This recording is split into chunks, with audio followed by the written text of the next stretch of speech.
Hello students and welcome to the Civics class of Standard 7. In this video, we are going to learn the Fundamental Rights Part 1 presented by Sara Pereira.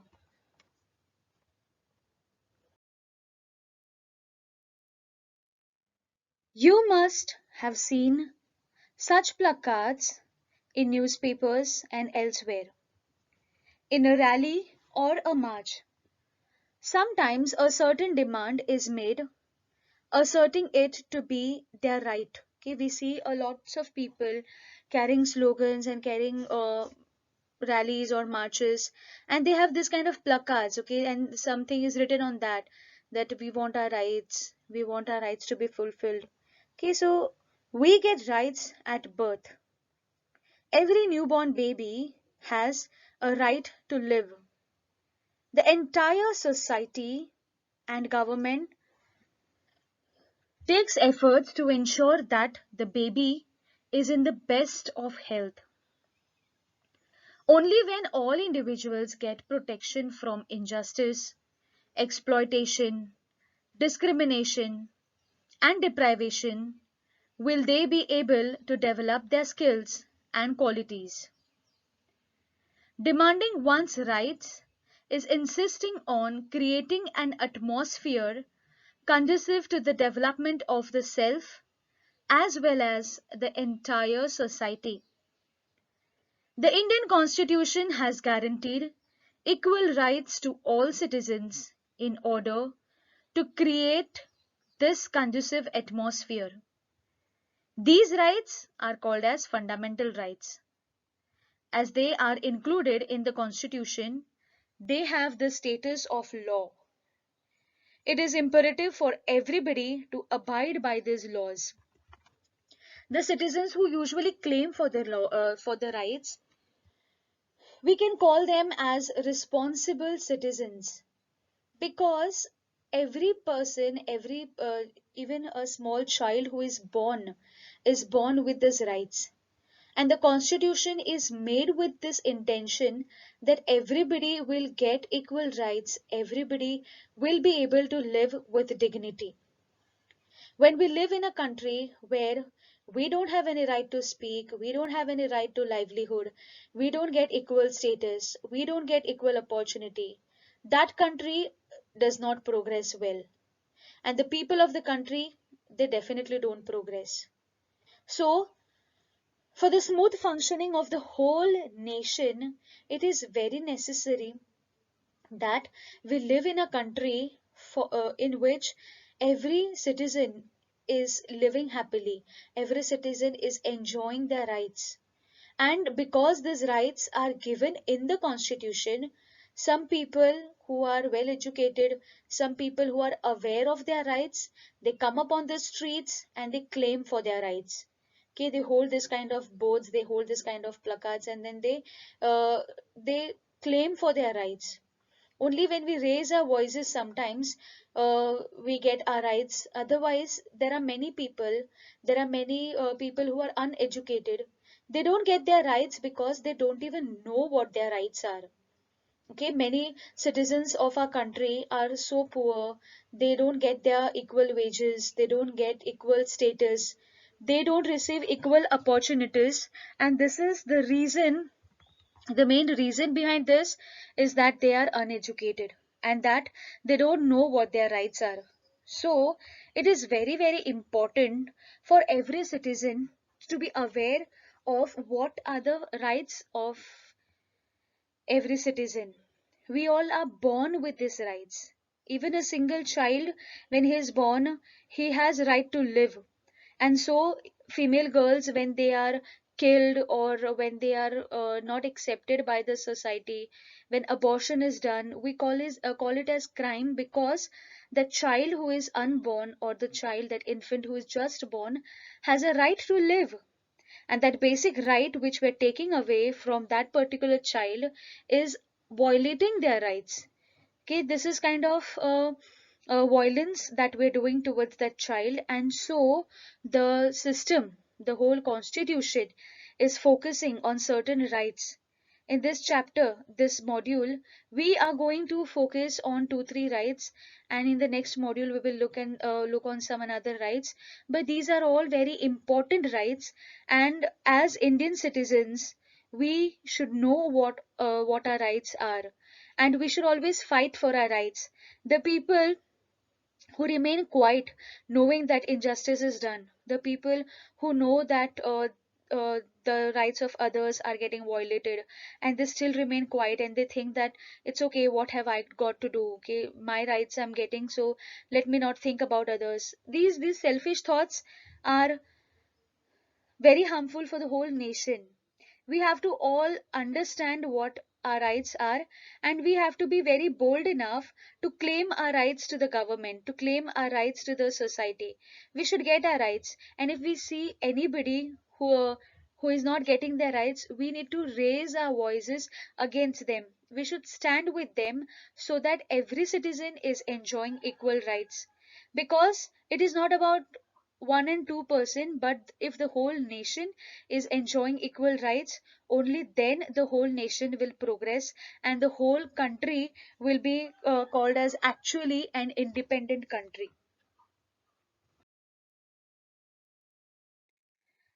Let us now understand the rights of Indian citizens included in the Constitution. First one that we're going to do today is right to equality. According to the right to equality, the state cannot discriminate among citizens as superior, inferior, or as men, women, and cannot give different treatment or privileges to anybody. The same law applies equally to all. Many laws give us protection. For example, we have protection from arrest without warrant.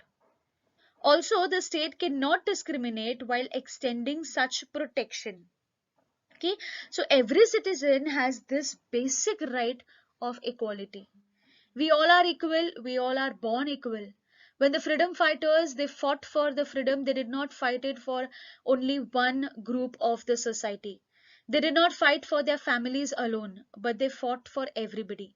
This freedom is for everybody. This nation is for everybody.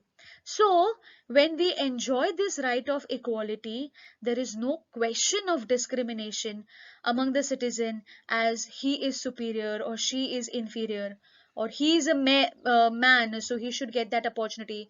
She is a woman, so even if she stays at home, it's okay. No, these kind of uh, issues are not involved at all. Okay, everybody, when we are saying right to equality, it means everybody is equal and there should be no discrimination, and the same law applies to all equally. Even if there is crime conducted, same punishment has to be given whether it is a man or a woman. If a benefit has to be given, a scheme has to be applied, it is equally to be done in men or women, or between the inferior or superior, or different sections of the society. Sometimes it becomes very easy to discriminate between the people who are rich and poor, the people who are educated and uneducated. We understand, or we easily discriminate them by just looking at them. We get to know that okay, this person is from a poor background, this person is from the low caste, low group. Okay, why? Because from their appearance, we sometimes judge them or we discriminate them. But we forget this fact that every citizen, these people also, who they may be the beggars also of the country, but they also share equal rights as the other citizens of the nation do. Also, we have been given this law of protection where we cannot be arrested without arrest warrants, and this we usually watch in the movies or on different television series, where if a person has to be arrested, he has to be arrested with a warrant. If a house has to be searched, it has to be searched with a search warrant. So this shows this is kind of a respect that is paid towards the criminal also. Okay, even if he's a criminal, he has to be arrested only with an arrest warrant. So this is how we treat everybody equally. We don't treat anybody with disrespect. And let us look at what are other things included in the right to equality.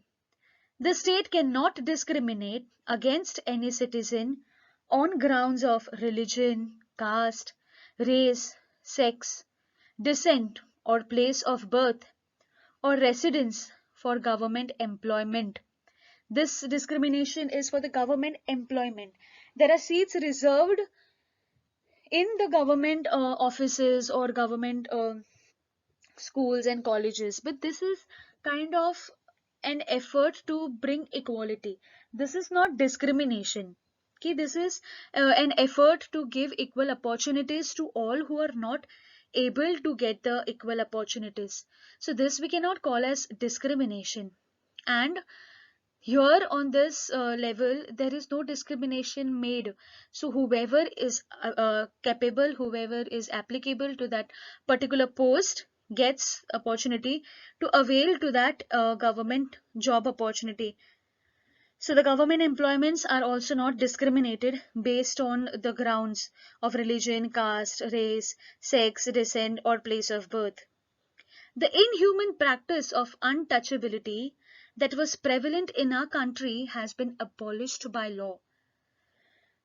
The practice of untouchability in any form is a cognizable offense. This practice has been abolished in order to establish equality in Indian society.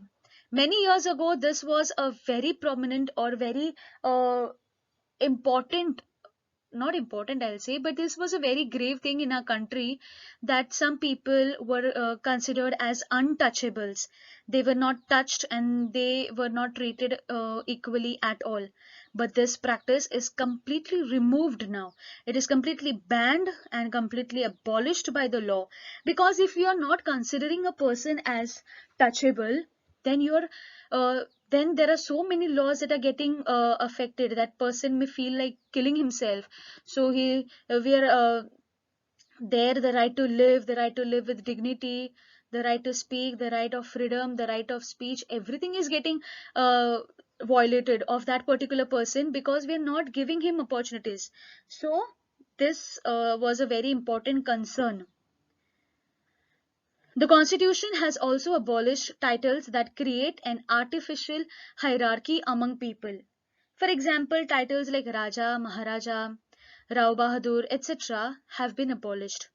Now, these are also certain titles which were there in those times, which was creating a kind of class, or it was creating groups of people. Okay, that this is Raja, this is the Praja. Okay, so there was discrimination, and now these titles are also removed so that there is no discrimination. The constitution prevents the state from conferring titles that nurture inequality and draw wedges in social equality unity. But the state does confer awards like Padma Shri, Padma Bhushan, Padma Vibhushan, etc. for distinguished contribution in different fields. Bharat Ratna is the best or the greatest civilian honor or award of our country. Medals of honor like Paramvir Chakra, Ashok Chakra, Shaurya Chakra are awarded for remarkable service in the armed forces. Such awards don't bestow any special rights or privileges upon those who receive them. It is only a recognition of their contribution. So when this kind of awards are given, we are not discriminating between people, but we are just giving the recognition for the good work that they are doing.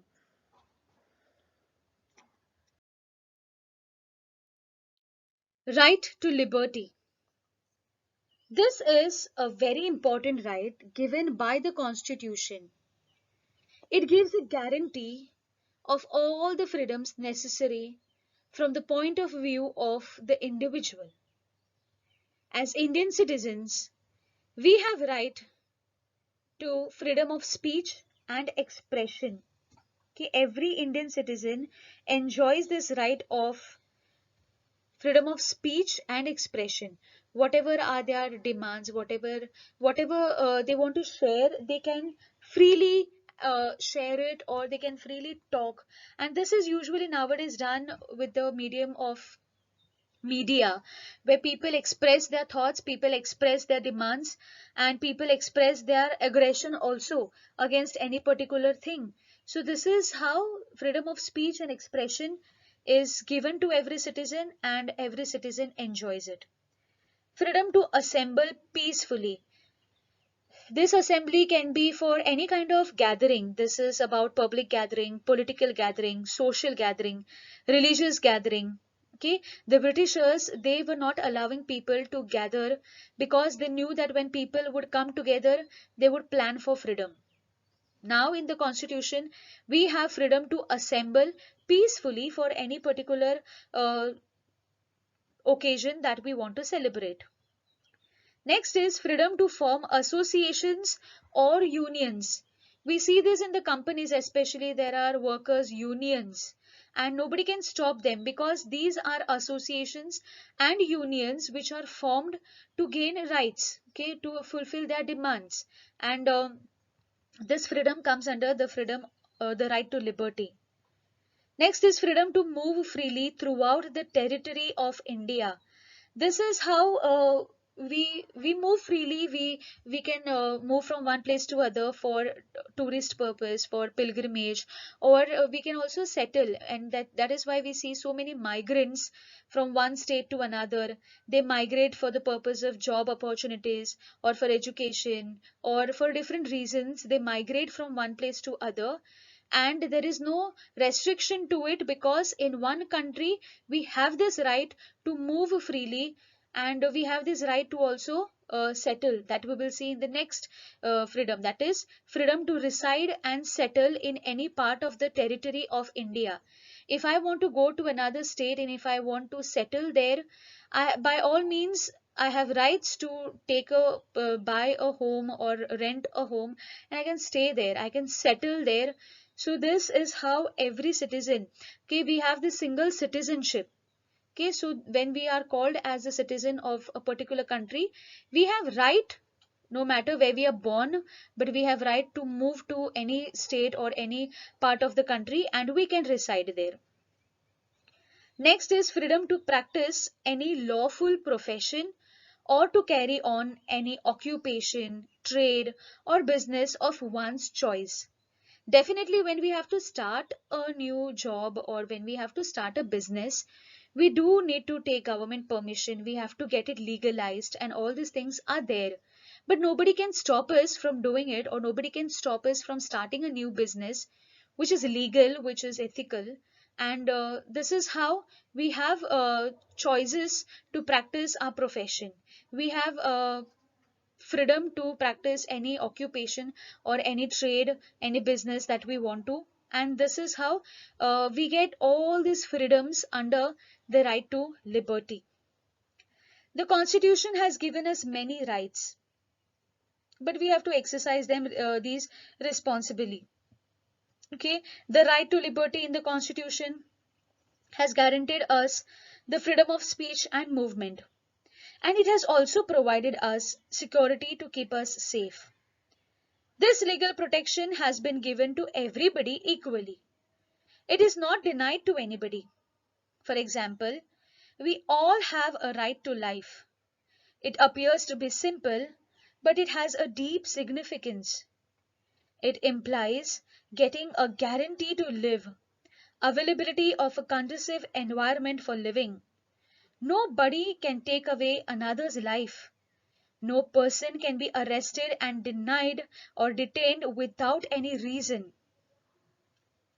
Okay, the right to liberty now also includes the right to education.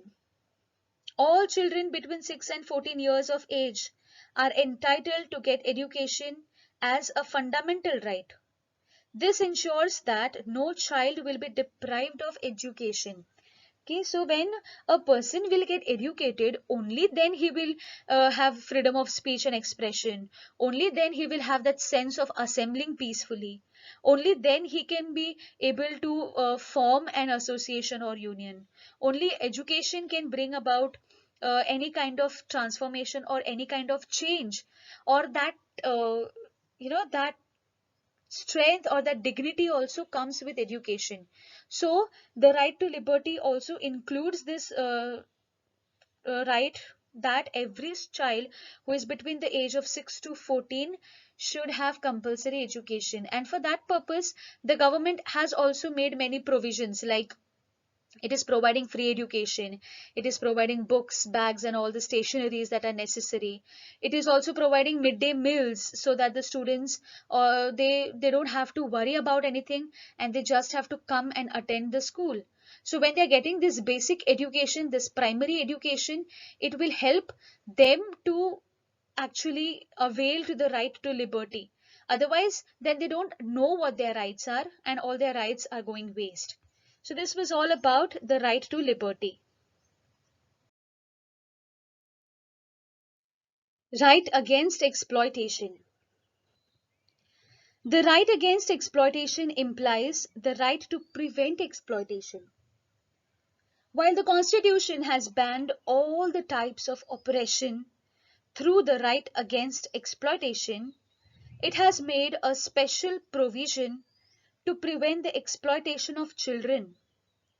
Accordingly, it is prohibited to employ children under 14 years of age in hazardous places. Children cannot be employed or made to work in factories and mines. If you look in the image, you can see these are the hazardous places where children are forced to work for long hours.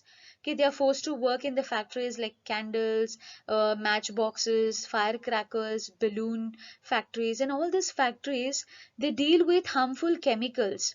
And when these children they work for long hours in this kind of factories, these children first of all are losing their childhood, but they're also getting affected by these chemicals.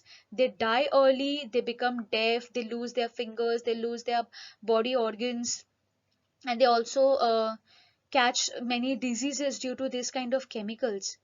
But why are people actually employing this kind of children?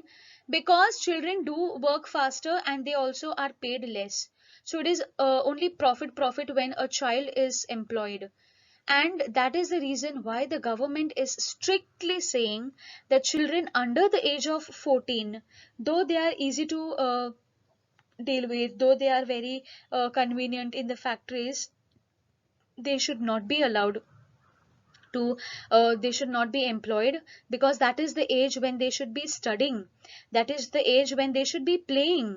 And if in this age they are forced to work, then this is exploitation, this is oppression. Okay, exploitation is where you treat somebody very badly, and if a child is not allowed to play, that is the biggest exploitation that we can ever have on children. So these children they are forced to work because even their family, their parents also, they think that what is the use of just playing? If the child is earning something, it will be good for the family. So the parents also they don't say anything about it, but it is affecting the uh, generation of the nation. Exploitation includes bonded labor or forcing somebody to work against his or her wish, treating somebody like a slave, denying them legitimate compensation, making them do excessive or strenuous work, starving them or ill treating them. This bonded labor system was there so many years ago. In some part of our country, even today, we have this system of bonded labors. Okay, where some people they are bonded. Okay, they must have taken some kind of their debted, and then they take loan from the landlords, and then they say that we will work as bonded laborers for years, and our children will also be laborers for you, they will be slaves. And when this kind of bond is made between them, they are not able to get out of this bond, and they keep on working for long hours. They're not given equal salaries. They're not given holidays. They're not given any proper work. Okay, for long hours they have to remain hungry. So these are all the ill-treating situations that they work in, the bonded labors. Generally, women, children, The weaker sections of society and powerless people are exploited. This right enables us to stand up against any kind of exploitation. Okay, so when we are talking about exploitation, the right against exploitation says that all these bonded laborers or children who are not getting equal rights, okay, they have this right, and then when we know that they are in this situation, we have to actually stand for them, and we have to see to it that every citizen is getting these rights and there is no exploitation. Because when we are exploiting somebody, again we are not allowing them to live with dignity, and we are exploiting their right to live also. Okay, many children die at younger ages. Many bonded laborers, they don't even enjoy any good facility of the government. So it is very important that every child or every person is also getting this right against exploitation. In this chapter, we studied the rights to liberty and equality and the right against exploitation. In the next chapter, we shall study some more fundamental rights in the Constitution. Thank you for listening. I hope you enjoyed the lesson.